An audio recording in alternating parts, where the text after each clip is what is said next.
Ça, c'est la maison. C'est ce qu'elle avait l'air quand mes parents restaient ici. C'est une des premières maisons qui a été bâtie ici. On vivait 11 dans la maison. Il y avait 3 chambres. Il y a la chambre qui est toujours là, était un peu plus petite. C'était la chambre de mes parents. Il n'y avait pas de division. Il n'y avait pas d'armoire de cuisine. Les murs étaient en plywood. C'était vraiment rudimentaire. Tu devrais voir les parties de Noël qu'on a ici. Cette maison-là, c'est vraiment un héritage de mes parents. Avant qu'elle décède, quand on a parlé de la maison, j'ai dit « Maman, je vais la garder, la maison, mais je te promets une chose, tu vas avoir la plus belle maison. » Ça faisait plusieurs années que ça se discutait, la propriété privée dans la communauté.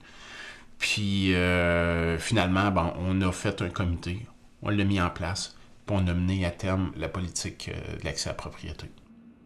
Quand je parlais d'une situation possible au niveau de l'application de la politique d'accès à la propriété privée, je prenais ma mère. Puis je me disais que probablement qu'elle aussi, elle voudrait devenir propriétaire de sa maison.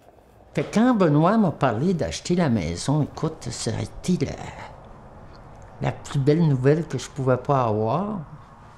J'ai dit enfin, mes rêves se réalisent. J'étais tellement heureuse.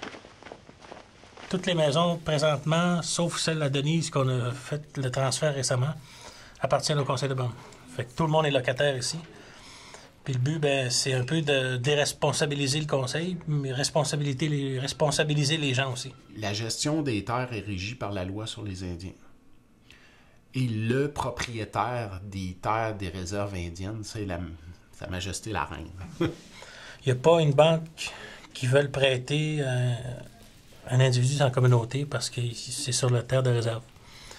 Puis la loi sur les Indiens prévoit que c'est des biens non saisissables sur la communauté.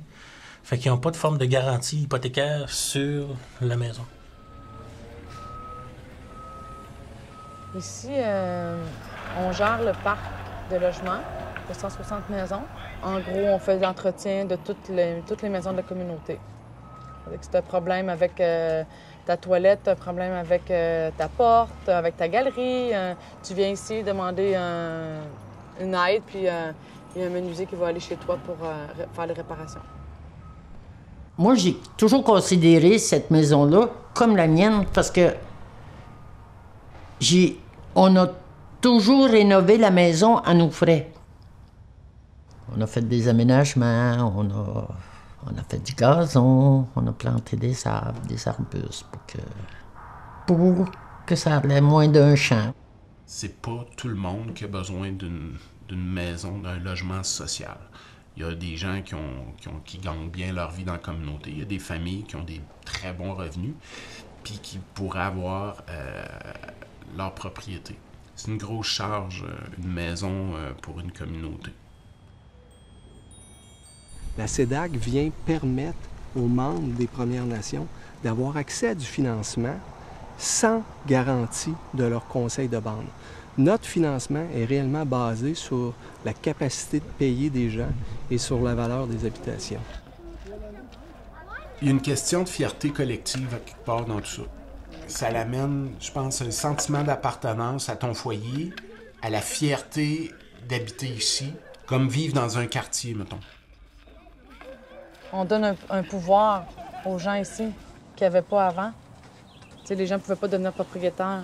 Ils restaient locataires pour toujours. Là, maintenant, ils peuvent devenir propriétaires. Là. Pour la prochaine année, là, j'ai 7-8 prospects là, pour devenir propriétaire. À 7-8 par année, dans 10 ans, ça fait 70. On parle d'autonomie gouvernementale, on parle d'autodétermination, on parle de... C'est exactement ça qu'on est en train de travailler là-dessus. Les barrières sont là depuis longtemps. Les barrières sont dures à défaire, sont dures à descendre, mais on va y arriver. C'est des gros changements à tous les niveaux, autant pour les membres que pour les élus. Et on est bien fiers de pouvoir contribuer à ce renouveau-là de l'habitation. Quand j'ai fini ma journée dehors, là, je m'assis. J'aimerais tellement que ma mère se promène dans mon jardin. J'ai planté des roses parce qu'elle s'appelle Rosanna, ma mère.